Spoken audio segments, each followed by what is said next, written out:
The Illogical Lodger. The logical Roger lived in a house with a logical job and a logical lover. They dined on the logic of logicians past and baked giant cakes in a logical oven. They ironed their clothes with a logical ironing board, logical iron and logical cover, and their logical lives lived logical paths in logical days from one to another. Then one day showed up an illogical lodger, with illogical hair and no logical cover.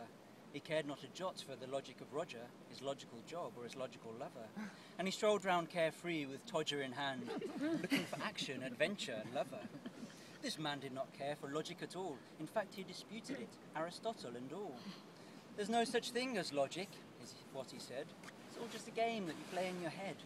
And he laughed as he spoke, and he waved his fat todger, and he pulled silly faces at logical Roger. The logical Roger feared for his life. If he got rid of logic, then all would be strife. And what of his job, his views, his wife? He wouldn't give them up without a good fight. Something must happen. Something must be done. He had to prove wrong this illogical bum. So he called on the help of his magical friends, a magical gang of magical brothers. They knew naught of logic and logicians past, but they knew of the earth and they knew of the mother. They arrived on a bull, on a wind and a sail, straight through the window with a swish of its tail. For these were young men who knew logic not. They twisted it round and into a knot. No, life in a box was not for them. Their hearts beat too loud to be tied to a hem. What should I do? Cried the logical Roger. My life is a hell with this illogical lodger. The brothers all smiled. Just wait and see. Now put on the kettle and make us some tea. So logical Roger did as was told. Besides, it was winter and his hands were cold. Yes, making the tea would be for the best. And while he was at it, he put on his vest. I'll show this lodger, thought Roger with glee. I'll teach him not to mess with me. Right, cried the brothers. Tea's done, now get dressed. We're off to the pub, you'll see it's the best. But the lodger, said Roger, what about him? We need to prove that he's living in sin. Of course, that's right, but later you'll see. First to the pub, the drinks are on me. So they went to the bar and they drank and they sang and they laughed and they cried and they spewed to a man. This is great, shouted Roger. I feel in a trance. Let's go to a club. Let's have a dance. Arm in arm they did fall to a club down the stair, ruffling their hands in each other's hair. And down on the dance floor, what did they find? But hundreds of girls of every kind. Gadzooks, cried the Roger. I've gone to heaven.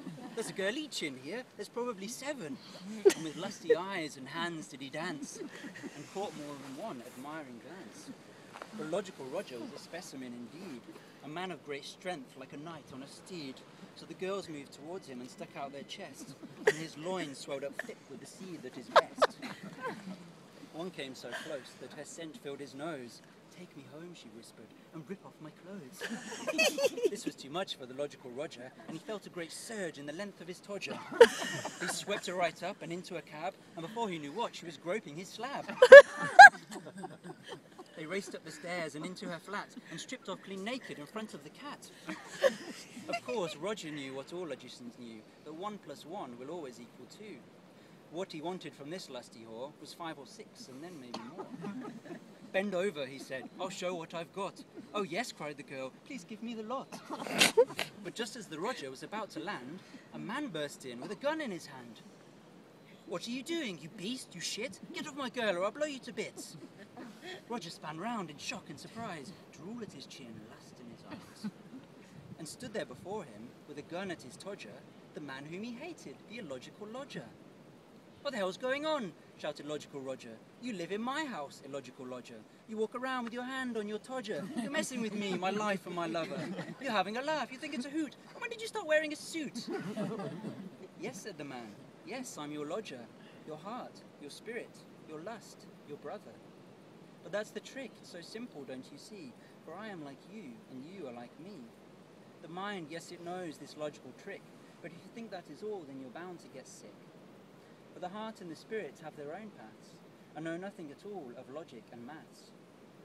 Life is not only just one or the other, it needs to be both, my friend, my brother. So take hold of me and plant this small seed, for only when whole can we truly be free.